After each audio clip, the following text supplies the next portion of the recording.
9 years of expertise into the forefront in this captivating presentation. He says that loosely. Without the sound. Taking about a subject that divides almost the hardcore libertarian into two.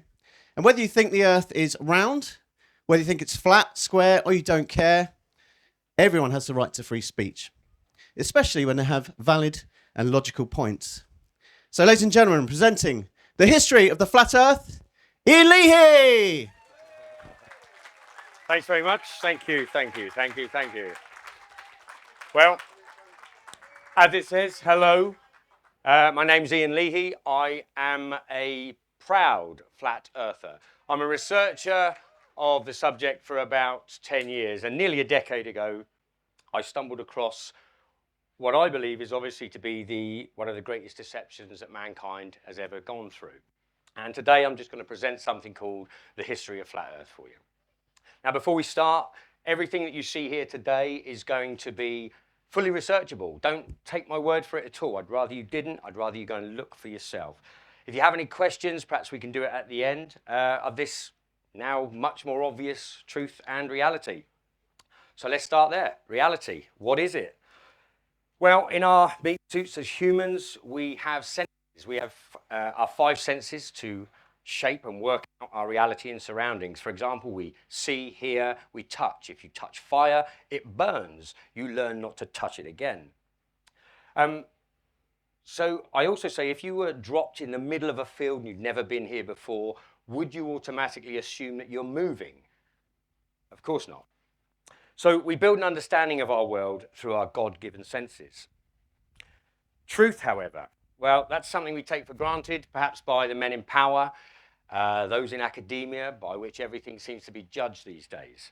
And of course, the television. We look at the television, we see things we've never experienced before, never even been to.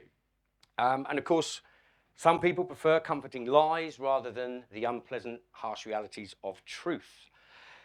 And for some of you, it may cause an uneasy feeling. It's called cognitive dissonance, and it's where new information is presented against your core belief and you cannot deal with it. And it happens a lot with this particular subject. So, with that in mind, this is where we all think we live, or we used to. Show of hands, how many people still think they live on a globe? Excellent. There's a few of you in the there's a few of you in the thing. So, madam, just keep your hand up. I saw your hand there. Because we've lived on that all of our lives, we must know a few tiny bits about it, right? Must do. How big is it? What's the circumference of it? You don't know. Okay. Don't worry. You're going to get this one. How fast does it spin? You're going to get it. Come on. I don't believe that it spins. Oh, interesting. Okay. And how fast do you think it's moving through the sky chasing the sun? Okay. Don't worry. Okay. All right. Well, what we have is this scientific model where they're expecting you to have a circumference Earth of nearly 25,000 miles, spinning at 1,000 miles an hour, traveling through the endless vacuum of pointless space around the sun at 66,600 miles an hour. Very interesting number. While the sun goes through pretend universe at about 500,000 miles an hour, carrying all of that in its wake. There you go. But what it is simple things we should know about the globe. We haven't got a clue. We don't know the things that we are programmed to believe. Very interesting. So could there be a possibility that we've been deceived? Well, you know, you've just lived through 4 years of the worst nonsense you could possibly imagine. So without any shadow of a doubt, of course they're lying. They lie about everything. The Earth's flat. It's a stationary plane. That's it. It's measured flat. All maps, all charts, all measurements of the Earth are done on a flat plane, not a globe. Quite interesting. It's not a moving ball. It's not in space. That's pretend. And we've all been continually lied to about it. Because from recorded history, the beginning of recorded history, and perhaps for thousands and thousands of years, all cultures believed and knew that the Earth was flat. All of their geographical land masses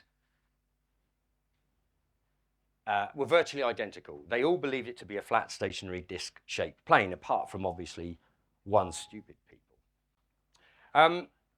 This is a depiction commonly known as the flat Earth. Now, all ancient cultures believed that the North Pole was the magnetic center right in the middle of the disc-shaped plane. And it was situated, above that was situated the North Star, Polaris, and it was the only star in the sky that never moved. The ancients thought the stars came in two kinds, the fixed stars and the wandering stars. Fixed stars, of course, because you see them every night, they're exactly the same year in, year out, century after century.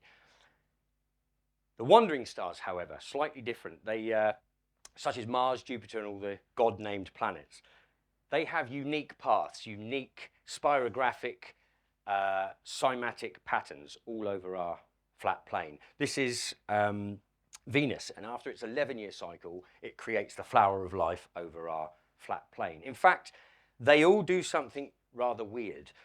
Mercury makes an apple shape, Venus we know, Mars looks like a toroidal field, Jupiter I have no idea, but they all do these specific cycles. Now, our ancestors thought the sun and the moon were the same size, and they revolved around us just as it appears, and they were much closer and smaller than we're told today. They understood the sun to be a warm, antiseptic, nourishing light, and the moon to be a cold and damaging opposite light. By the way, the yin-yang symbol is created over the flat disc-shaped plane by the sun's shadow, which lengthens and shortens over its journey for its cycle. Now, the ancient cultures said that the sun began its journey at the Tropic of Capricorn, which is our winter solstice, which is December, obviously, December the 21st, where it makes its fastest and its widest circle over our Earth. And for the next 3 months, every day, the sun slightly narrows its path and slows its speed until the spring equinox, where it jumps from the Tropic of Capricorn to the equator. Now, tighter and slower still, and for the next 3 months, the sun tightens its angle and slows down until our summer solstice, where it jumps from the equator to the Tropic of Cancer. Now, our summer solstice is June the 21st. This is why it makes its slowest and tightest circle. This is why we get the light. This is why we get light in June, the way we get it up until very late. Obviously, in the winter, it's going out around the Tropic of Capricorn. We don't get much light. So they understood the moon to have similar paths of the sun, but the cycles were longer, and the speed seemed more constant than that of the sun. So, for centuries, and throughout all existence, to be fair, ancient man knew the Earth to be the center of the universe to which all the stars, the sun and the moon, all revolved around a motionless fixed plane in a dome-like pattern. Now, some cultures believed the literal physical dome or firmament which the fixed stars are attached, and other cultures mythologized that the center point was the tree of life and the branches would be the constellations. Now, they also believed in the southern circumference of their disc-shaped plane was surrounded by ice which kept the oceans in. Beyond this ice wall, some cultures believe there was more land, and some cultures believe there's a solid dome acting as the end stopping point for the flat Earth. Now, some maps here, what you'll see, this is the Gleason's map of 1892. You'll notice the continents all laid out. You can see South America there, Australia over there. You cannot see Antarctica, because Antarctica becomes the wall of ice that surrounds that disc-shaped plane. This is a map 1,000 years old, allegedly to have been in a Tibetan monk's possession, as it were, where you can see inside where our land masses are with land masses outside. This map is 1547 Urbano Monte map, again, incredibly strange. This map's from the 1920s, magnetic center north, journeys east and west become circles. Okay, remember that. Now, of course, this ice wall, nobody knows what lies beyond it for sure, because we're prevented from finding out by something called the Antarctic Treaty, which we'll get to a little bit later. But we can confirm a few things. We can confirm there are ice walls. There are many ice walls in and around Antarctica. We can confirm Polaris is the only star in the sky that never moves. as done by many, many star trails. You can do it yourself. If you don't know where Polaris is, you all know where the plough is. Not sure if you can all see that. The last star in the plough pot, if you go straight up, you'll find Polaris. You can do it yourself. Now, we can obviously see and measure the stars in their same formations every night. We've done it for years. And of course, we can confirm the sun's journey through the tropics, which we have done. The Flat Earthers in 2017, we tracked the sun, completely tracked the sun across the entire plane. And we can confirm every single movement for it. Lastly, we can confirm the Earth doesn't move. It's completely motionless and the horizon remains perfectly flat as far as the eye can see. Now, the horizon always appears to rise to your eye level, no matter how high you are. This is me, Tenerife, probably a bit tipsy, looking out to the wonderful seascape we have there. And you'll see about 50 feet up, it's risen to, apparently, to my eye level. This is me 5,000 feet up in Tenerife, same thing. And you'll see the same on an aeroplane, okay? Everywhere you are, it will always appear to rise to your eye level. Now, it doesn't happen. What you'll find, there is no drop in the horizon. This simple test is what you should see on the left if you're on a globe. You don't, you see what's on the right. And in fact, there's no scientific test at all that can measure curvature of Earth. None. They've all failed. In fact, some have proven the complete opposite, to show it's flat, and of course it doesn't move, as we shall discover. So, the history of flat Earth, let's get cracking. 500 BC, Pythagoras. Around 500 BC, Pythagoras was considered to be perhaps the first Freemason. He was fully entrenched in the mystery schools of Greece. Great research on him, if you haven't done it already. He first theorized the Earth could be spinning around by simply stating, if it was, then the sky and the heavens could be explained. That sort of thing never got out of Greece for the next 2,000 years. This man, 400 BC, Aristotle, he thought the Earth was flat, as a lot of people do, because he could see ships going over what he thought was a horizon, the curved horizon of the Earth, when it's still widely held as a proof of today. However, simple binoculars, camera, or telescope will bring the entire vessel back into view all the time. It's not a globe, it's simply the vanishing point and your eye's perspective to see further. That's why the Nikon P1000 is now being completely discontinued, and they struck a deal with NASA. Weird, never know. Now, history tells us in about 250 BC that a geographer, mathematician called Eratosthenes tells of an experiment which is claimed as proof of a spherical Earth. This is bizarre. In a place called Syene, which is now Aswan in Egypt, he knew that at solar noon, when it's over your head, it doesn't cast a shadow. So his well would not cast a shadow. However, he had a friend in 250 BC, 575 miles away. They'd obviously had a meet-up, and he said, right, at this particular time, I want you to measure the angle from your wall, 575 miles away, exactly at that time. Obviously had, I don't know, BC cell phones or something, Greek cell phones. Of course, he wanted to measure the angle. He measured the angle, factored in some distances, and ta-da! History books tell us that's how he got a globe. Well, it's ridiculous. That experiment is exactly the same. You get exactly the same reading on a flat surface with a small and close light source. Absolutely. And obviously, the sun moves, we don't. So his friend in Alexandria, 575 miles away, would have had his solar noon a full 12 minutes before it got to his pal. Absolutely ridiculous. This type of experiment, of course, is ridiculous. And it was even more so until the invention of this wonderful item, which is a nautical sextant. Now, using sextants and plain trigonometry, not only is this tool used for celestial navigation, you can measure the sun's angle at 2 different points on Earth simultaneously. And once you factor in those distances with Pythagorean maths, you can reveal the height and dimensions of the sun. This has been done repeatedly many, many times. And using this method, both the sun and the moon have been repeatedly calculated at approximately a diameter of 32 miles and 3,000 miles away from the Earth. You can do it yourself if you understand that. Now, Obviously, they tell us the sun is 93 million miles away, and they all shout, refraction, refraction. It's not refraction. This is how the light is. If you follow the light rays up, that is where your sun's source is coming. This is called crepuscular rays. Shouldn't be happening on this earth. All light is supposed to come in parallel. It does not. Hot spot on the sun. Another one there, lovely flat horizon. Now, they also, because they tell us the sun is 93 million miles away, the sun size should never change. Should never change that far away. It really does.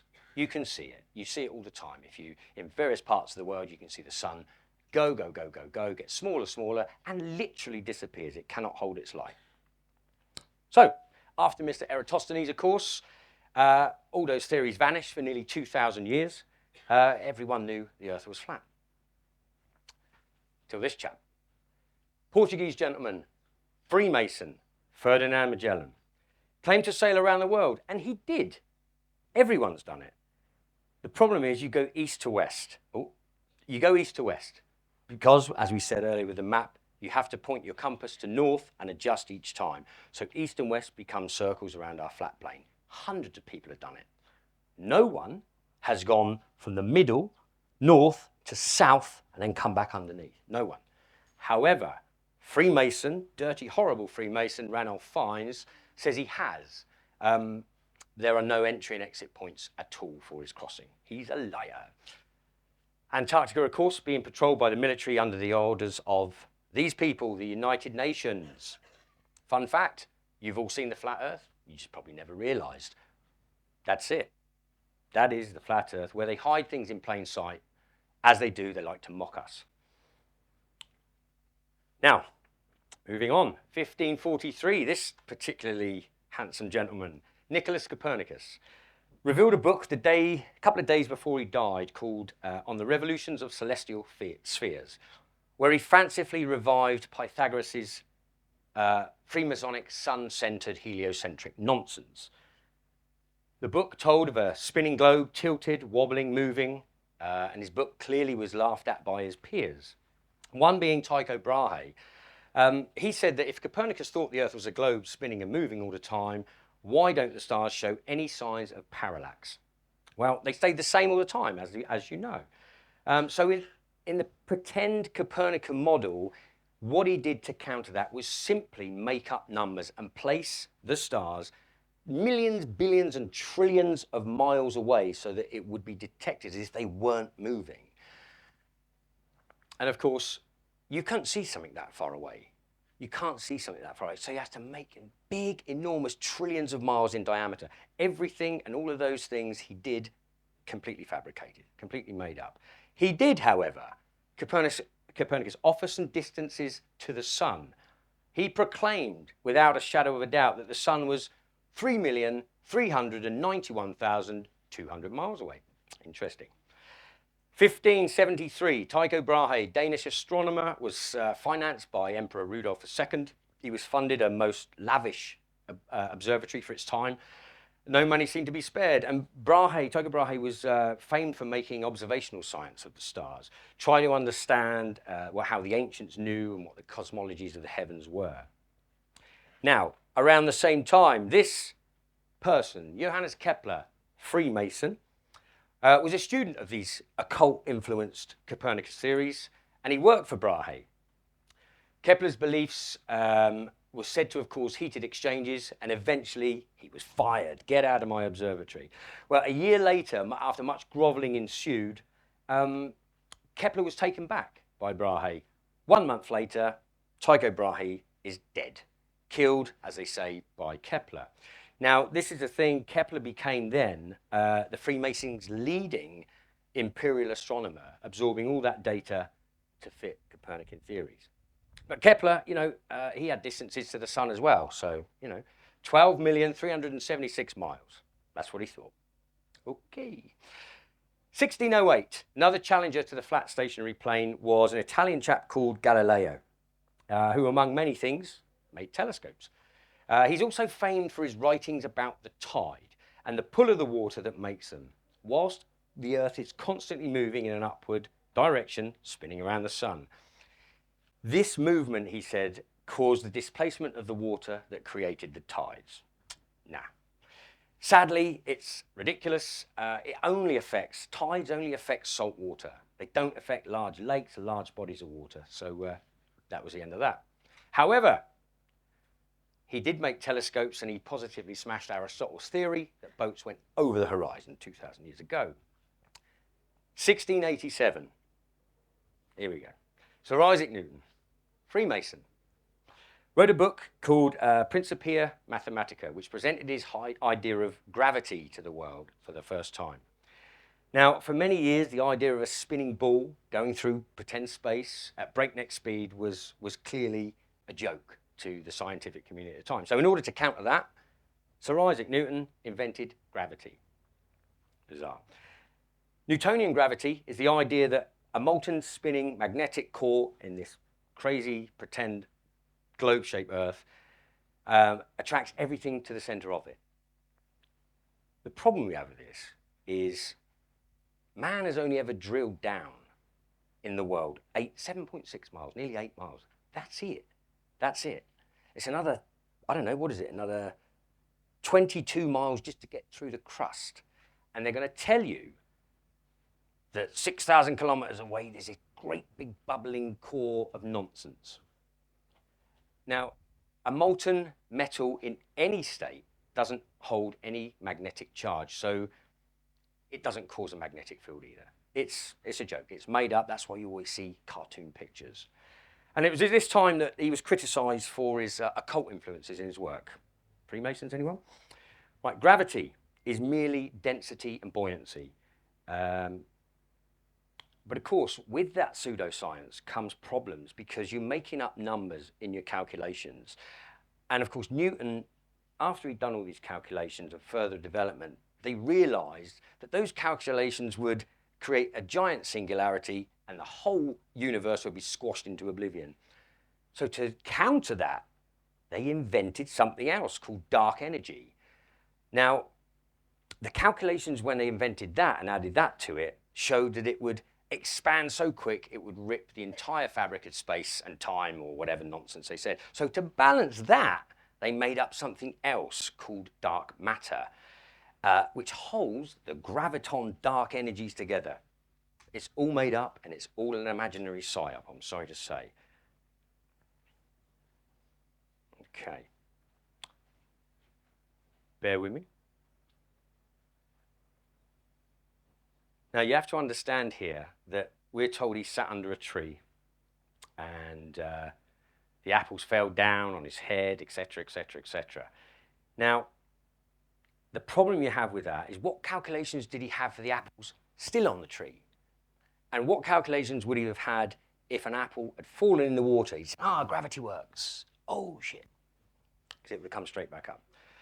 So, but Newton had the distances to the sun, though. Don't worry about it. He actually said, if it's 28 million or 54 million miles away, it makes no difference at all. Okay. So Sir Isaac Newton, there he is. Okay. Now, this is your science from Freemasonic heliocentric people. 3 million miles to where we are now. That's it's 100 million mile difference in 500 years. That's how your science works. 1773, Captain Cook, first man to breach the Antarctic coastline and reach the large ice wall. They tell us it's a small island on the bottom of a spinning globe. However, Captain Cook reached it, sailed over 60,000 miles to find an inlet to this ice wall, and he didn't. 60,000 miles is clearly twice the size, nearly 3 times the size of what they tell us the Earth is. So, ridiculous. 1783, the hot air balloon was invented, so for the first time in recorded history, people float above the Earth's surface, see for themselves once and for all if it was flat or a globe. And of course, it's flat as far as the eye can see. Even more crazy stuff. 1797, Henry Cavendish, the British scientist, Freemason, a wealthy grandson of the Duke of Devonshire, created an experiment where he said he could successfully prove the existence of gravity. He could measure its constant, and he could provide accurate figures for the masses of the Earth, the Sun, and the Moon, and all of the planets. Well, you know, how did he do this? What technological leap did he do? He balanced 2 lead balls on a torsion balance in his shed, and he observed through the window with his telescope to make some calculations, and bang, he solved the problem. It's ridiculous, absolutely insane. It's still used as a proof today. But in 1851, a French chap by the name of Leon Foucault did an equally ridiculous experiment, still in some museums today. He explained that if the Earth were turning, we could do it via a pendulum. We could do it. And the pendulum they use is allegedly goes in a degree, 15 degrees every hour or whatever it's supposed to move on the Earth. However, it's the most insane thing that they believe that to be true. Because if you're saying the reference point is turning underneath a pendulum, why doesn't it work for a helicopter? Okay, it's a scam. It's not a real thing. Now, moving forward, 1864, a book called Synthetic Astronomy was written and published by a chap called Samuel Rowbotham. Now, he was an inventor and author. He's famed for his Bedford Level experiment, where down in Cambridge, there's a 20-mile canal called the Old Bedford. Now, the water has no interruptions, no locks, no gates. It's a perfect experiment to see if it's suitable for determining whether there's any curvature. Now, in spherical trigonometry, if you believe it's a globe, you have to believe that the water curves down a measurable 8 inches per mile squared. Now, this means along the 6 channel that he had, he put his flags at each mile. His telescope was 8 inches above the water. And what he should have seen was the top one. You see the first couple, and then the curve will take it down. 6 miles, by the way, is a curvature formula of 24 feet and 1 inch. So from one end to the other, he would probably see the first 3 or 4. But of course, he saw all 6, so he could see for 6 miles. It sort of proves that there's no curvature. Sometimes it's just the perspective of your eyes to see. Okay, 1871. After so much pressure from members of the public at that time to address claims of these crazy flat earthers, Royal Astronomical Society President George Airy devised an experiment which he hoped would prove Earth's motion once and for all. He filled his telescope with water to allow the light to come in and be slowed down.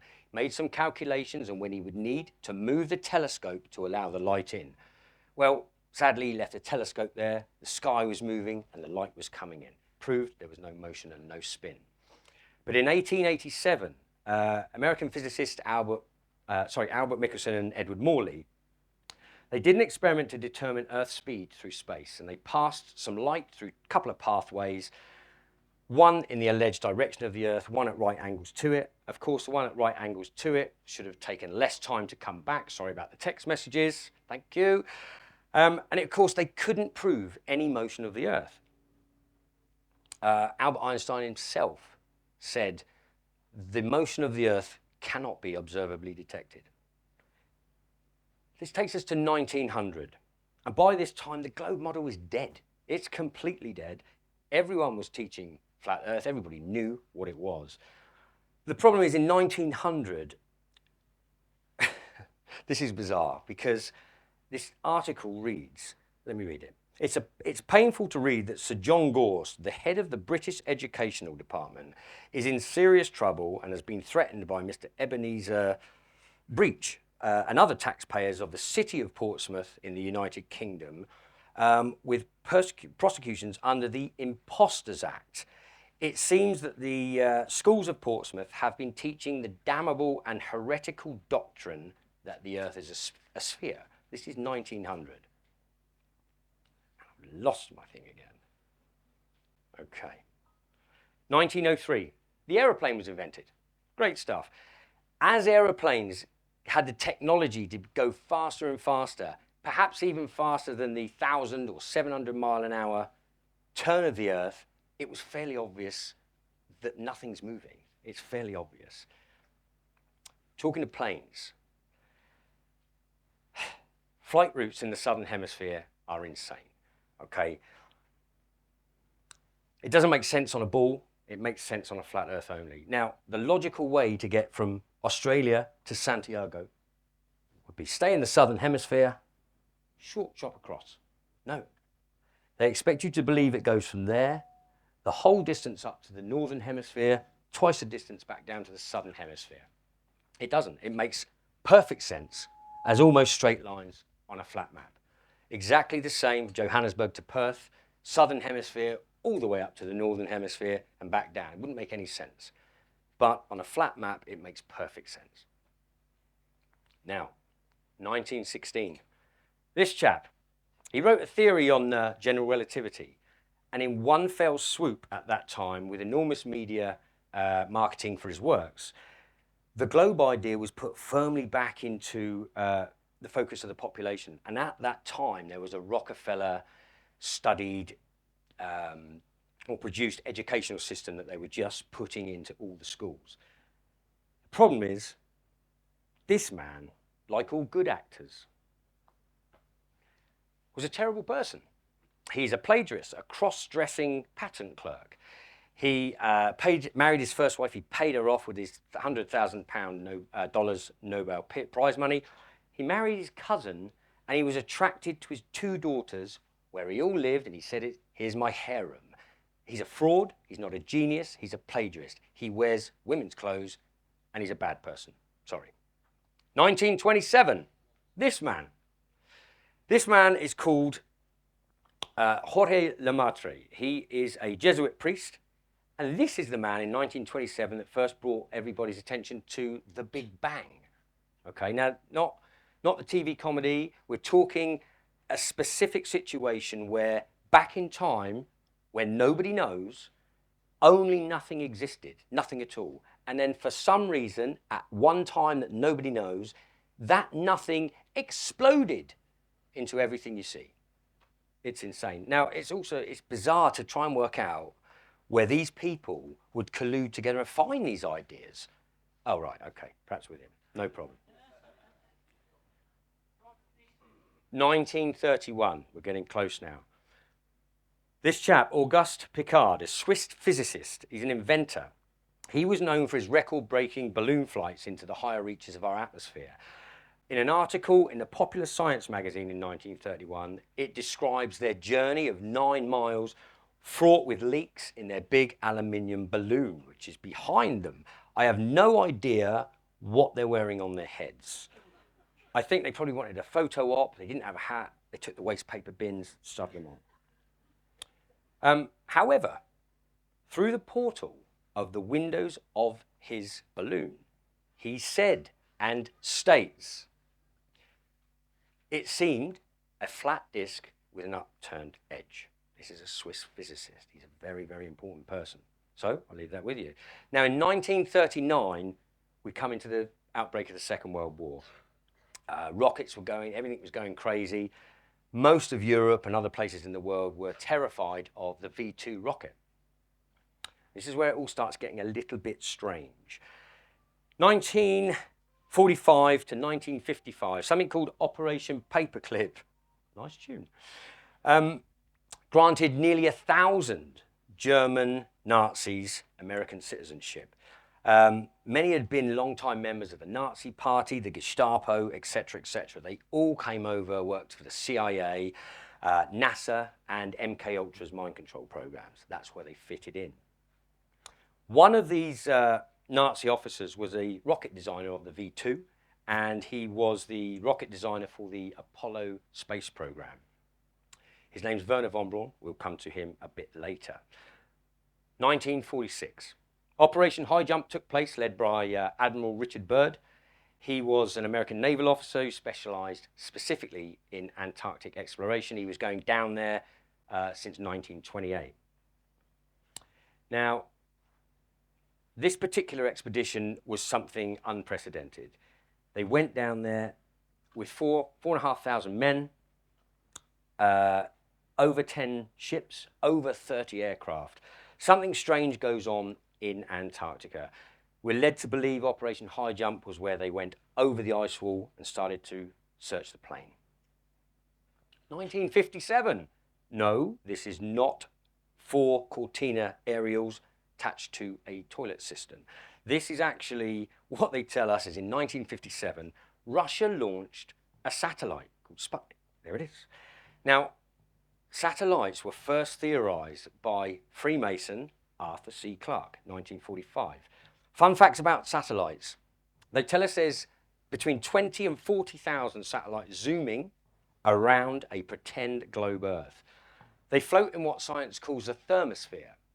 Now, you have temperatures in the thermosphere of 4,500 degrees, what they tell you. Each of the metals made in all of those are considerably less than the temperatures they would have. Doesn't matter what shielding you've got. If you're 2,000 degrees more than what it is, everything would melt, crash into each other, etc. Satellites are not what you think they are. This is your satellite. You saw it on the news. You remember the big Chinese spy balloon? They're up there forever. When you see, you sometimes see, lights going across the sky, must be a satellite. Every day, 2,000 of these weather balloons are launched every single day, forever, every day. There are thousands of them up there, and they can stay up there for an incredibly long time. The thing is, you've got the Decca and the Loran system, which are ground-based communication systems, work perfectly well before the full indoctrination of the word space and satellites.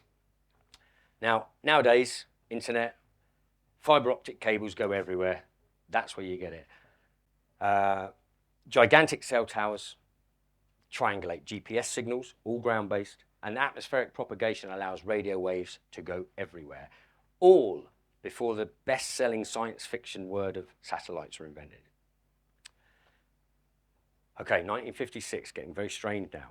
Operation Deep Freeze 2 was conducted by our old friend Admiral Richard Byrd.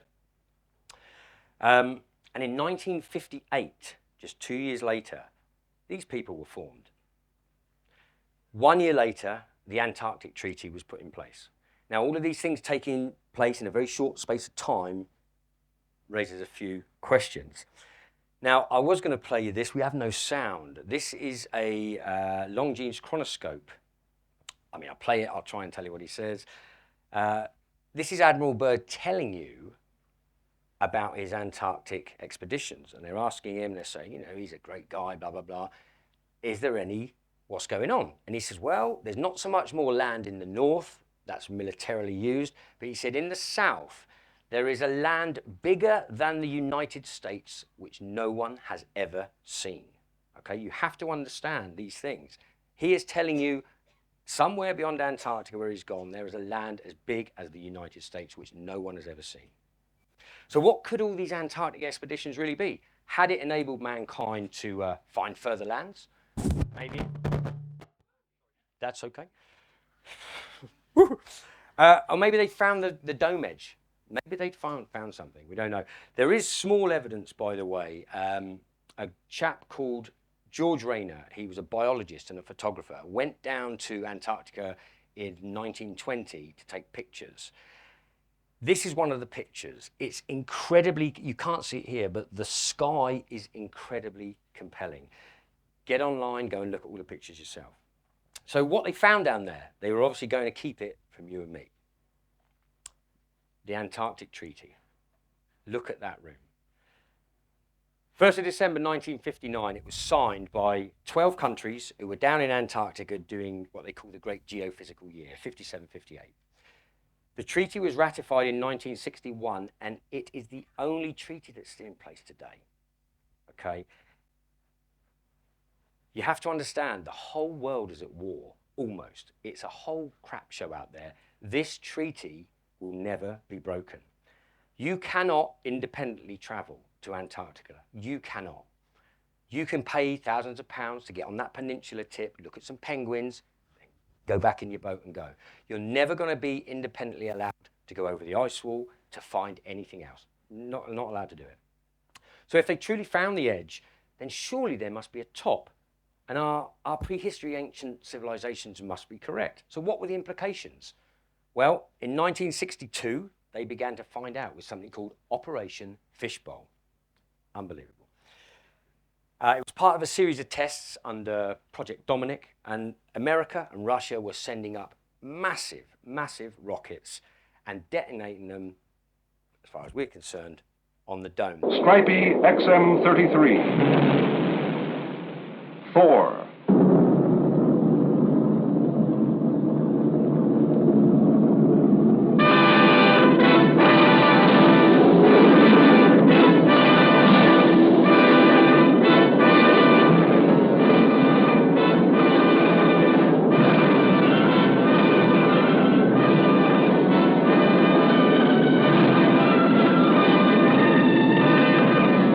Now, it's the late 60s, and space travel firmly in the minds of the public with TV. You've got Star Trek, you've got all sorts of stuff coming out. The programming is really good. However, we're now in 1969, NASA and the fake moon landings. Anybody here think we landed on the moon, went to the moon as described? Show of hands, please. One at the back, one over there. Oh, you behave, you behave. Is there anyone who's not my friend or family trying to wind me up that believes we went to the moon? Is that you, sir? You believe we went to the moon as described?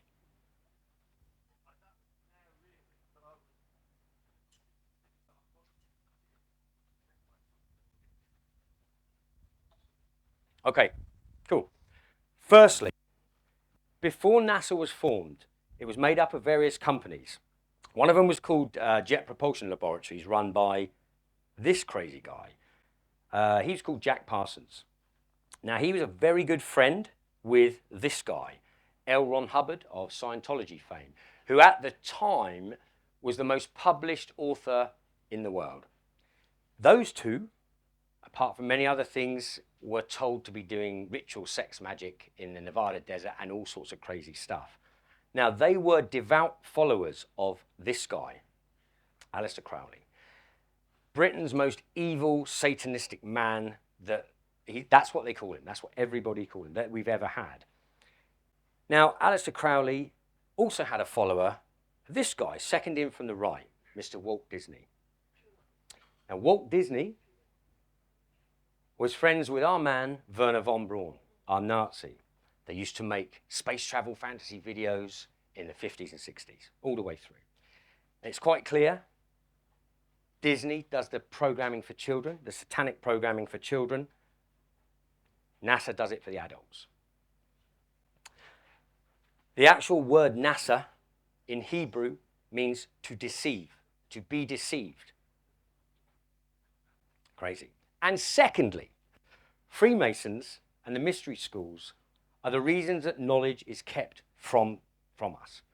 And to be an astronaut back in the day in the Apollo program, you were selected and you had to be a Freemason. You were protecting secret knowledge and you were about to lie to the world.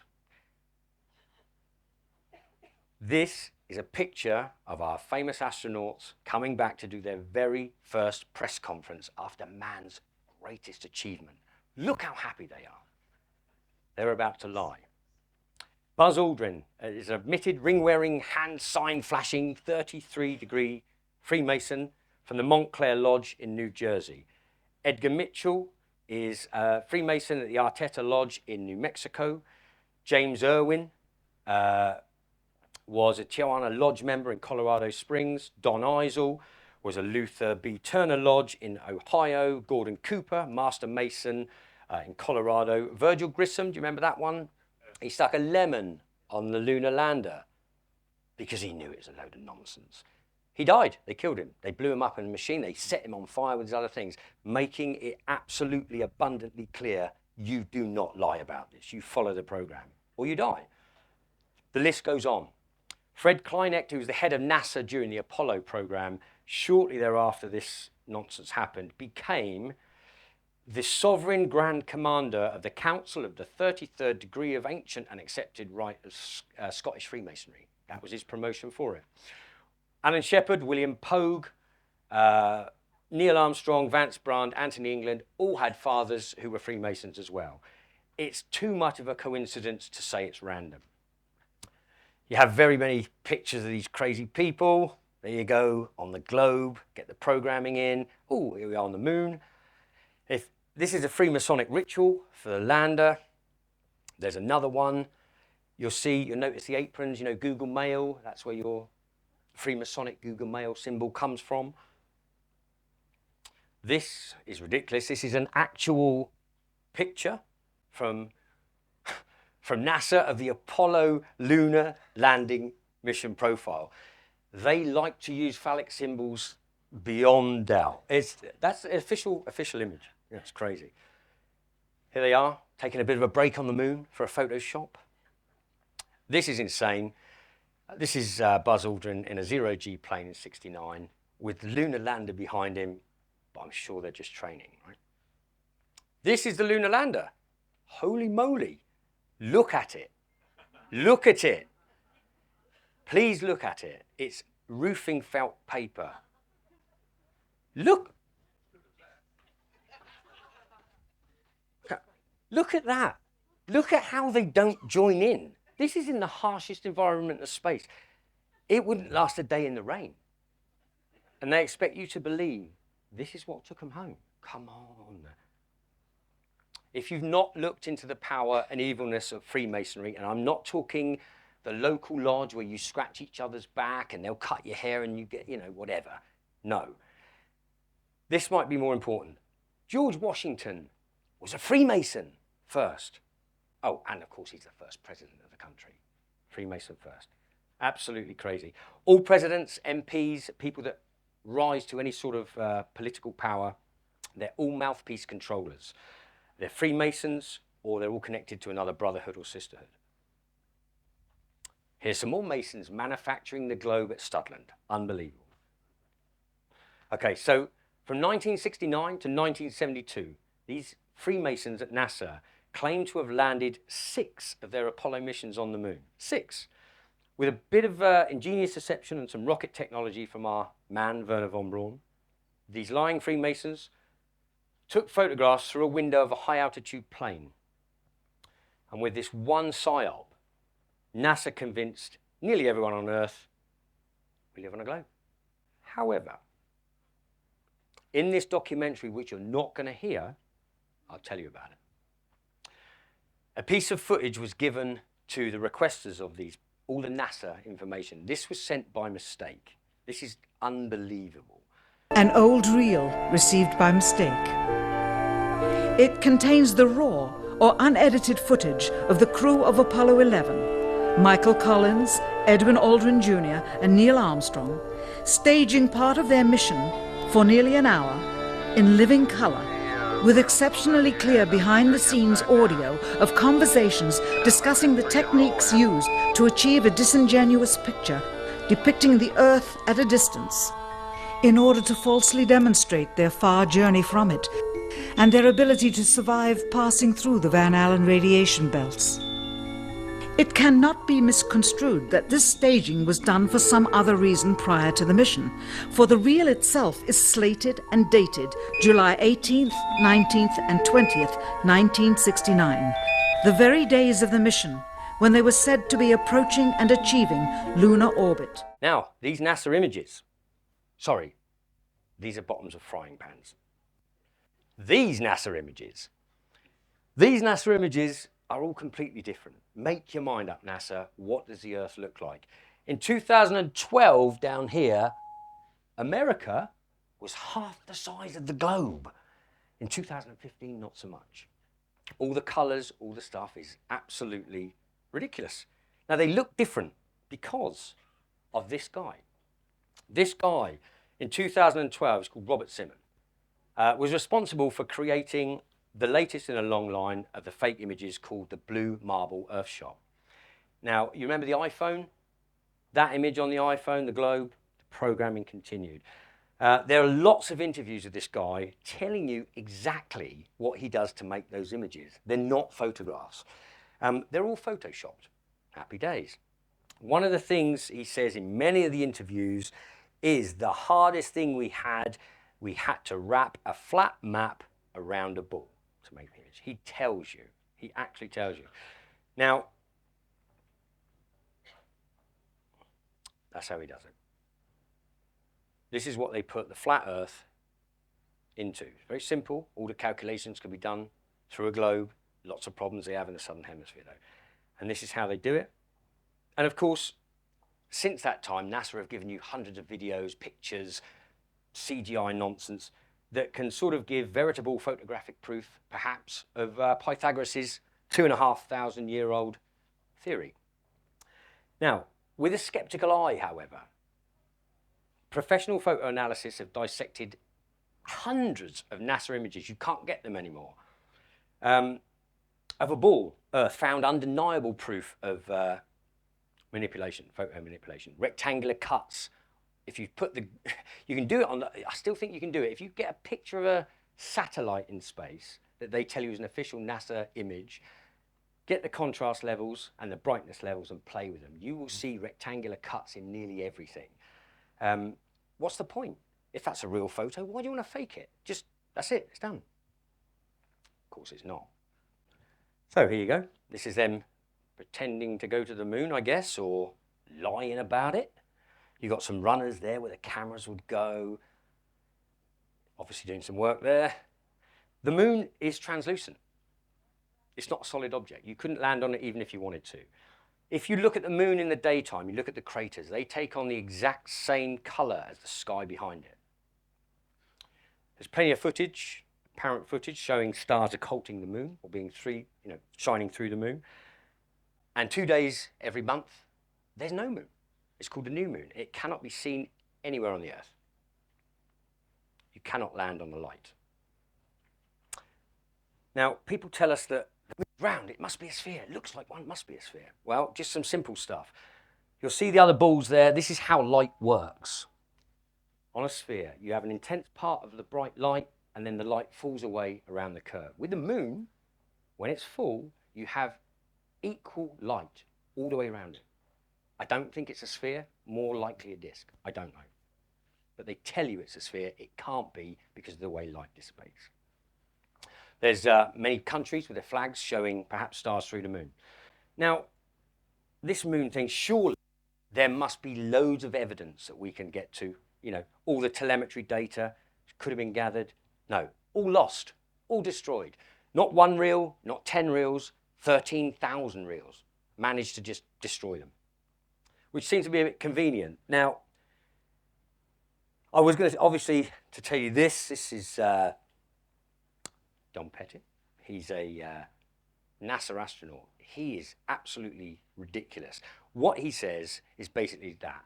I'd love to go back to the moon in a nanosecond, but we can't because we've destroyed all the technology and it's a painful process to build it back again. But we're going to put a helicopter on Mars. Okay. I was going to say the word retarded, but I was told not to. Now, this picture, 1965. How on earth could you get Arthur C. Clarke, Stanley Kubrick, some NASA astronauts and the head of the project in one photograph? 1965. What the hell were they going to do? There you go. Lastly, with the moon. Science tells us the moon reflects the sunlight. It doesn't. It produces its own cold light. Measure it yourself, get some thermometers, get the moonlight. There is a marked difference in the temperature, clearly showing that the moon does not reflect warm sunlight. It produces its own cold light. The faking of space is fundamental to make you all believe in a pretend universe, a big bang, an evolution, space, planets, blah, blah, blah. They're making you feel insignificant and small, that there's a billion other planets just like ours. You're not important. That's wrong. You're very important and you are all at the center of the universe. That's it. NASA and the space agencies control the higher regions of the sky. They protect it from inquiring minds or independent would-be explorers. Fake space creates that insignificance and hides the roof. Antarctic Treaty creates travel restrictions and hides the sides. However, you must understand something. We are in an enclosed environment. You are not in space, whatever. You are enclosed. You all breathe pressurized air. You cannot have low pressure or gas pressure low next to a high pressure vacuum without a solid barrier. Everything would fill the available space and we'd all be sucked off the globe. Probably not the right word. And that'd be it. So you are contained. You have to understand that. It's quite a weird a acknowledgement to think that you are contained in something. Okay, let's move on. 1986. I love this. Sorry. Now, this explosion, 1986, was the Challenger. It was viewed by millions of people all at the same time on the television. Problem is, nobody goes to space. Nobody goes to space at all. 2 female members, Judith Resnick and Sharon McAuliffe, are still alive, and they're still lecturing in universities today with the same names. Okay? There's a guy here called Dick Scobie. He is a managing director of a company called Cows in Trees. All of this information is online. It's unbelievable. This is how they faked it in the 80s. Okay, there's obviously sound to this which is not happening. So the narrator's saying, yeah, Dave's just doing whatever, blah, blah, blah, blah, blah, blah, yeah. And he's sat there in a studio somewhere pretending. What they do is show you the launch of the MSAT satellite, but look at the guy beside it. Can you see the guy's face? They have giants in space. It's absolutely insane. It's such a lie. This is all a model in a studio, and unfortunately, some bloke didn't realise they were filming it. He sticks his head in and goes, oh, shit. Okay, so it's very, very important that, you know, we can get these ridiculous things. Now, that was in the 80s. And here we are, the ISS. When was that? 1988, was it? 1983, I think. 1988, that's a lie. See the construction of the ISS. No footage, no space runs, nothing. There is nothing to tell you that that thing's real or built. There is nothing available. But look at them. They are NASA's finest astronauts. And if you look, you'll see window, window, window, window, and this window is open. It's open. You can't perhaps see it there, but it's open. Don't worry, this guy's got the key. He knows what he's talking about. There's a little sign there at the back of him. It says, keep the windows closed unless you're taking pictures. Come on now. It really does. It's crazy. This is an official NASA image. Very important. Look at the Earth. They forgot to Photoshop the rest of it in. That's it. Absolutely ridiculous. But this man, he's a very important NASA engineer. He's out working in the pretend satellite. He couldn't put his shoes on the right feet. He couldn't do it. You've got Band-Aid plasters here. He couldn't put his shoes. It's a joke. However, there's lots of alphabet agencies, CIA, MI6, all of them have documents on the shape of the Earth. But none so more than NASA themselves, which is bizarre. Okay. When flying a rigid aircraft, constant mass flying in a stationary atmosphere over a flat, non-rotating Earth. Not my words, they're NASA's words. Okay, just saying. Okay, these guys, that's how they did it in the 90s, okay? Now this is in response to a pretend phone call from the space station to Earth somewhere, a school, where they say, how do you prove you're in space? And normally they do a somersault or something. They go, oh yeah, you're in space. They couldn't work. Look at that woman's hair, by the way. Just, come on, tell me. Okay, so what he does, let's do a somersault, but don't touch the wire. For God's sake, don't touch the wire. Pete, it's all going wrong. It's all going wrong. You're caught in the wire. Don't touch it. Don't pull the wire. Don't pull the wire. Don't pull the wire. Don't pull the wire. Oh shit, pull the wire. Okay. It's not even funny, okay?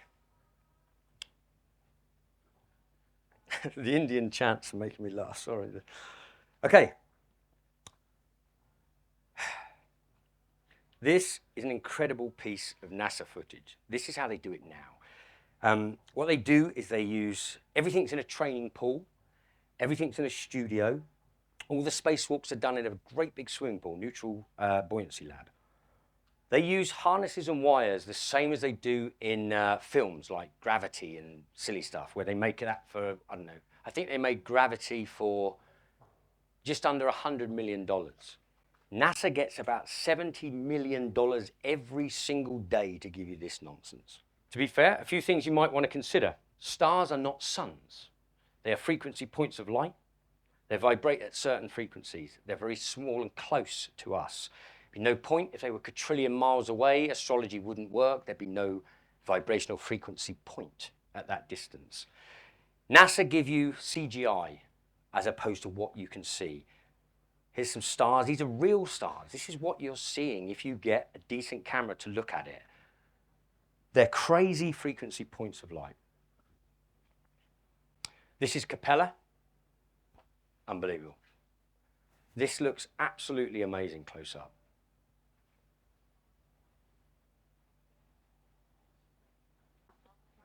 We don't know what they are. They're not suns, they're not planets, they're not anything that they tell you they are. Some people think they're angels. Who knows? This is Vega. It's a shame on here because the quality's not as good as it is on here. This is unbelievable footage of the star Vega. Okay, now the thing for me that puts the nail in the coffin, you look here, CGI image of Mars, what it actually looks like through a scope. The thing that puts the nail in the coffin for the globe Earth is we can see too far, by a mile. They tell us the radius of the Earth, 3959. We can see miles. They give us the curvature formula. They tell us you can't see beyond that because it goes beyond the horizon. So they tell us all this stuff, and we say, you're lying. The long distance photography is something that happens every year. You can see here, I think it's in France, they are looking at mountains 447 kilometers away. Let's say it's 300 miles. This is their formula, not ours, this is their numbers. Let's say it's 300 miles away. The object they're looking at should be 11 miles below the curvature they tell us the size of the Earth is. 11 miles, not just a little bit, a whole 11 miles. It's absolutely insane. If you want to know more about us at Flat Earth, we have our tent. Some of you have seen it. Myself, Dave, and a few others are there. Come and ask us some questions. Tell us, we'll tell you what we know. Let you go off and do your own research. We have an app, which is a Flat Earth app. It's the best repository for Flat Earth information that there is. There is no better repository for it. It's about £3. That's all. Friend finder. When you wake up to Flat Earth, you lose your friends, most of your family. Luckily, you have a friend finder on here. So you can look in your local area of how many blue dots there are, and you can connect with the like minds if you want to. Okay. Ladies and gentlemen, thank you. Thanks for listening. Thanks for bearing with me on the information. I know it's a lot to take in sometimes. If you don't know you're being lied to, you will never question. You give all your power away very early, and you're taught nonsensical things to stop you critically thinking for yourself. The time of ignorance is over. Flat Earth and all the things connected to it will truly make you wake up. Flat Earth's been around forever, since the time of creation. And finally, the question that most people ask is, why? Why do they want to keep it secret? Why are they lying? Well, apart from the most obvious stuff that they do, financial control, etc., power over us, pointless little slaves, is that you realize something with Flat Earth. You realize for the first time in your life, the Earth has been created by somebody. And that's a very, very important thing. There's a powerful force that there is a creator. So for me, they're hiding that creator. They're hiding God. Don't take my word for it. Let's go back to our great Nazi rocket chap, Werner von Braun. Grandfather of rocket technology, has a simple plaque. That's it. Not a big, rocket ship sort of thing, but he has a simple plaque where he leaves us all a breadcrumb. Psalms 19:1. The heavens declare the glory of God, and the firmament showeth his handiwork. Thanks very much.